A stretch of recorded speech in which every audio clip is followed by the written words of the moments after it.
Yes, guys, this video is sponsored by Match Bingo. Match Bingo is a sporting twist on your classic game of bingo. So instead of numbers, it's possible outcomes in a football game. So, you can have on your card corners, goals, yellow cards, red cards, whatever it is. And as soon as you tick off a line on your card or you fill your whole card, you could win up to £175. And also, guys, Match Bingo is just capped at £2 per game. So if you're worried about overspending or not gambling responsibly, then you don't have to worry because each one is limited to just £2.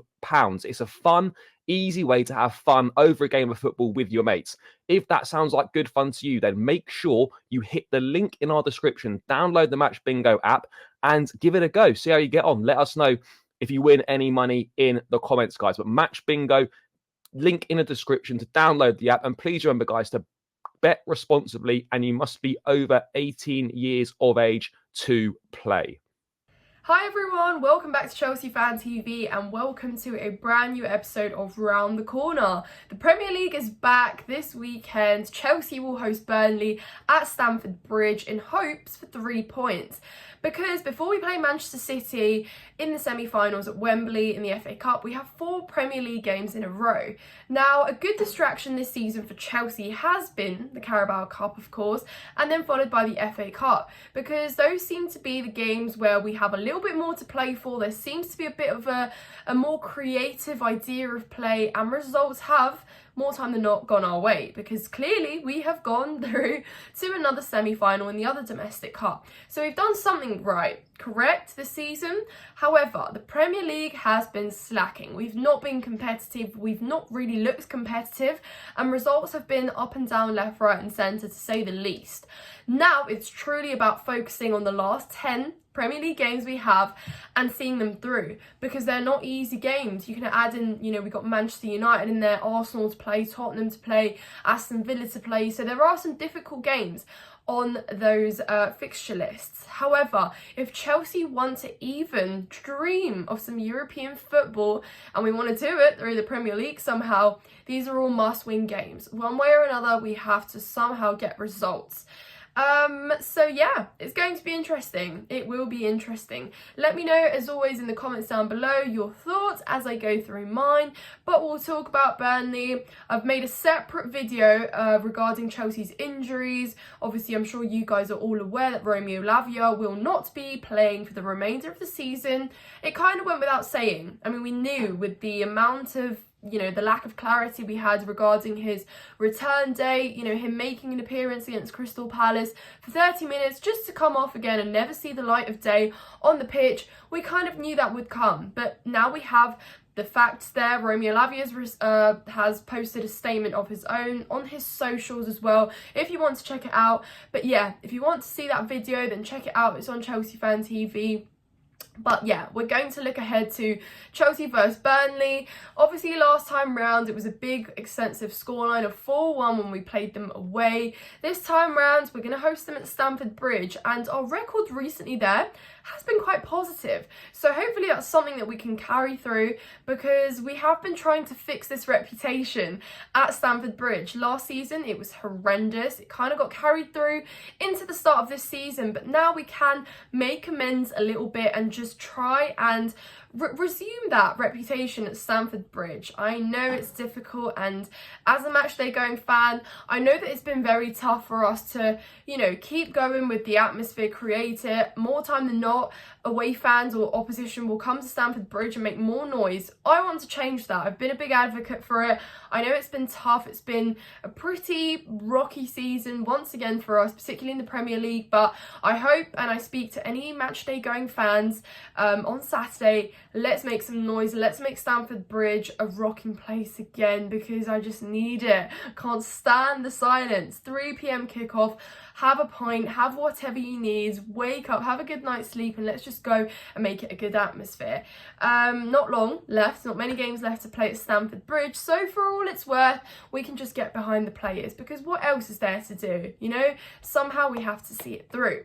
So yeah, 4 in a row to focus on. No FA Cup distractions in between until Manchester City. So let's focus on this league.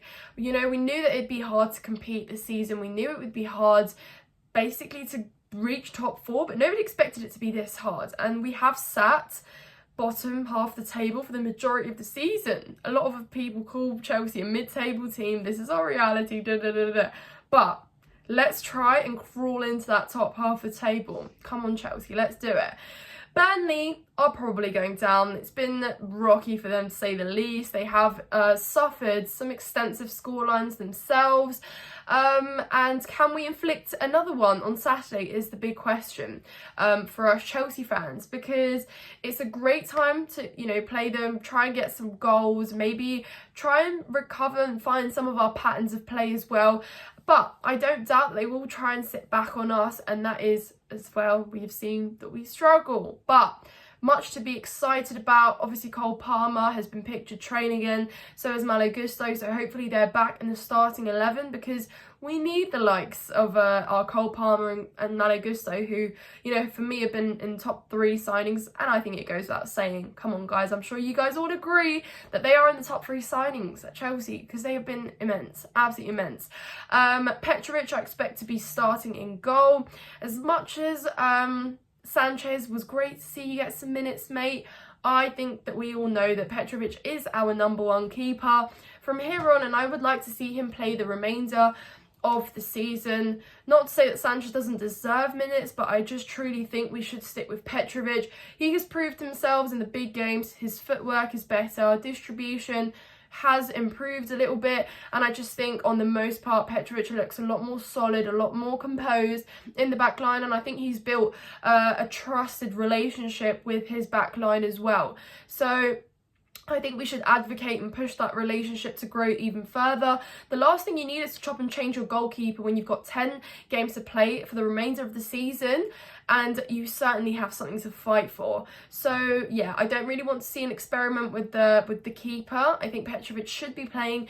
Let me know if you guys agree with that, but I would be happy to see him start. Obviously, Ben Chilwell made his appearance for England. He played international break, so I'm hoping that you know he's been playing, so he can bring in some of that when he starts against Burnley on Saturday. Levi Colwill seems to be a question mark because of a sustained toe injury, and we're not too sure what's going on with him. Obviously, Pochettino will clarify that before the game in his conference. Our back line, I mean, obviously we've seen that Disasi has been a crucial centre-back for us. Yes, he scored an own goal, but, you know, it happens to the greatest of defenders. He's got a long way to go among being the greatest defender, but I think he has been good on the most part this season, deserves to build on his minutes, he deserves to build his confidence, and I'm sure that is exactly, you know, what he will do. Obviously, Thiago Silva, we know, has not really been playing.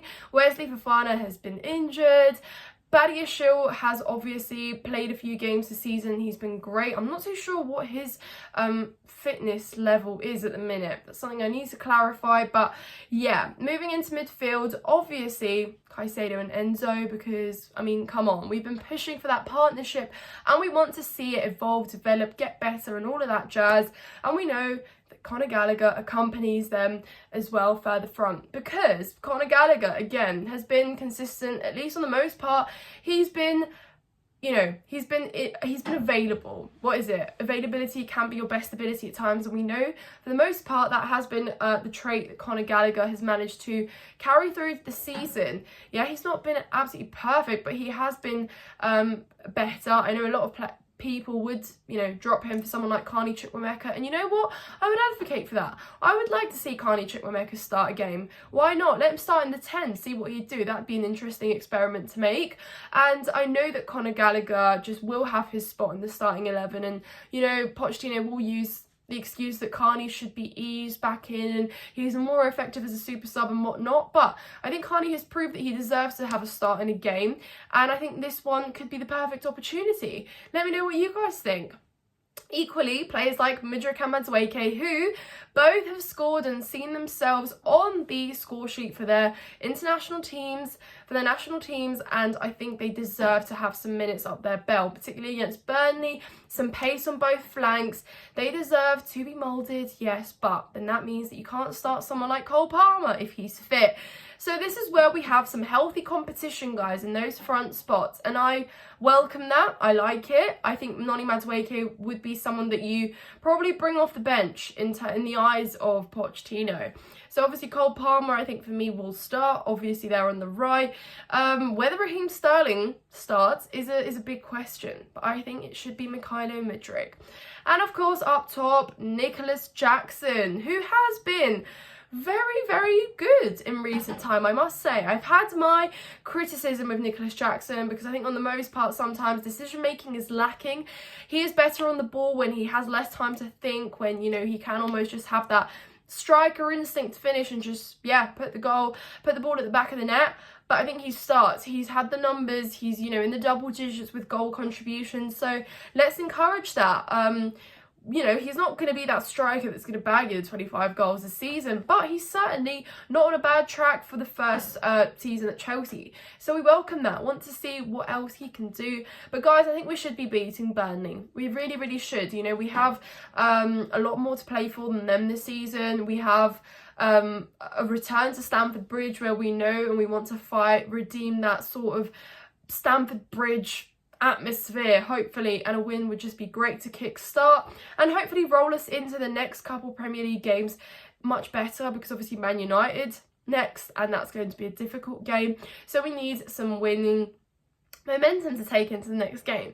But yeah, guys, I predict a win for Chelsea, hopefully some goals, hopefully some of our forwards on the score sheet as well. Let me know what you guys think in the comments down below. Make sure you subscribe to Chelsea Fan TV if you haven't done so already. Hit the like button on this video and we will see you on the next one. Up the Chelsea.